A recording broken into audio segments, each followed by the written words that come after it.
Last ಹೇಳಿದ್ರೆ ಮುಂದೆ ಯಾರು 50 ಲಕ್ಷ ಕೊಡ್ತಾರೆ,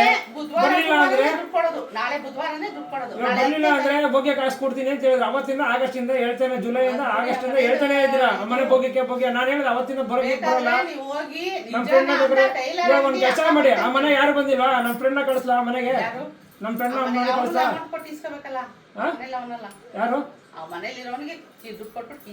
ಖಾಲಿ ಮಾಡಿಸ್ರಿ. ಅಲ್ಲ ನೀವು ಇನ್ನೂ ಭೋಗಿಗೆ ಹಾಕಿರೋ ಮುಂಚೆ ನಾವು ಹೆಂಗ್ ಬಂದವ? 50,000 ಅಡ್ವಾನ್ಸ್ ಕೊಟ್ಟ, ನನಗೆ ಕೊಡಬೇಡಿ ಅಂತ. ಈಗ ದುಡ್ಡು ಕೊಡಿ ಅಂತ ಕೇಳ್ತಾವನೆ. ಮನೆ ಖಾಲಿ ಇದ್ದಂಗೆ ನೀವು ಕೊಟ್ಟಿಲ್ಲ, ಭೋಗಿಗೆ ಹಾಕಿಲ್ವಾ? ಇಲ್ಲ, ಅವನು ಭೂಮಿಯನ್ನು ಇದ್ ಮಾಡೈತೆ ಅನ್ನೋ ಶಾಂತಿ ನನಗೆ ಇರಕ್ ಆಯ್ತಿಲ್ಲ ಅಂತ ಇದ್ ಮಾಡಿದ್ದಷ್ಟೇ. ಅದ್ ಮಾತ್ರ ಸತ್ಯ. ಬೇಕಾದ್ರೆ ಅದು ಸುಳ್ಳು ಅಂತ ಹೇಳಿ ಇಲ್ಲ ಅಂದ್ರೆ ನಾನು ಕಳಿಸ್ತೀನಿ, ಭೋಗಿಗೆ ಹಾಕಿ ಅಗ್ರಿಮೆಂಟ್ ಹಾಕ್ರಿ, ನಾನು ಕಳಿಸ್ತೀನಿ ನಾಳೆನೆ.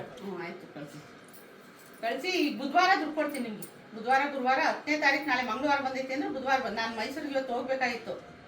ಲಾಸ್ಟ್ ಬಂದ್ಬಿಡಲಿ, ಇನ್ನೇನು ನಾಳೆ ಬೆಳಗ್ಗೆ ಬರ್ತಾರೆ, ಆ ಪೇಮೆಂಟ್ ಮಾಡ್ತೀರಾ. ನಮ್ಮ ಅಜ್ಜಿ ಹುಷಾರಿಲ್ಲ, ಅವ್ರಿಗಿಲ್ಲ ಏನಿಲ್ಲ, ಅಮ್ಮನ ಹುಷಾರು. ಅವತ್ತಿನ ಬೆಳಗ್ಗೆಯಿಂದ ಅಲ್ಲ, ನೀವು ಬೆಳಗ್ಗೆ ಫೋನ್ ಮಾಡ್ಬೋದಾಯ್ತಲ್ವಾ? 6 ಗಂಟೆಗೆ ನಾನು ಫೋನ್ ಮಾಡಿದ್ರು. ನಮ್ಮನೆಯವ್ರದ್ದು ನಂಬರ್ ಇತ್ತಲ್ಲ ನಿಮ್ಮ ಹತ್ರ. ಆ ಸಿಮ್ಮು ಇವ್ರದೇನೆ, ಅದು ಬೇರೆಯವ್ರದ್ದು ಅಂತ ನಾಟಕ ಆಡ್ತಾರೆ. ಇಲ್ಲ, ಇಲ್ಲೇ ಐತಲ್ಲ, ಮಾಡಿ ಮಿಸ್ ಕಾಲ್ ಕೊಡಿ. ಇಲ್ಲೇ ಐತೆ ಕಣಂತೆ, ಫೋನ್ ಮಾಡಿ. ನೀವೇನು ಹೇಳಿದ ಅವತ್ತು? ಯಾರ್ದೋ ಎದುರುಗಡೆ ಅವ್ರದ್ದು ನಂಬರ್ ಇಸ್ಕೊಂಡು ಫೋನ್ ಮಾಡ್ತೀವಿ. ಅದು 68 ಅದು ಅವ್ರದ್ದು. ನಮ್ಮನೆಯವ್ರದ್ದು ಎಷ್ಟು 81 ನಿಮ್ಮ ಹತ್ರ ಆಯ್ತಲ್ಲ.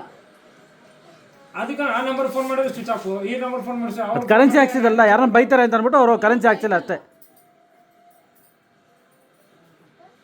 ಇನ್ನು ನೀವು ಡಿಸೈಡ್ ಮಾಡೋದಲ್ಲೇ ಇದ್ದೀರಾ, ಮಾತಾಡ್ಕೊಳ್ಳೋದೇ ಇದು, ಡಿಸ್ಕಸ್ ಮಾಡೋದಲ್ಲೇ ಇದ್ದೀರಾ ನಿಮ್ಮ ಮನೆಯವರೆಲ್ಲ. ಒಂದು ವರ್ಷದಿಂದ ನಮ್ಗೆ ಹಿಂಗೆ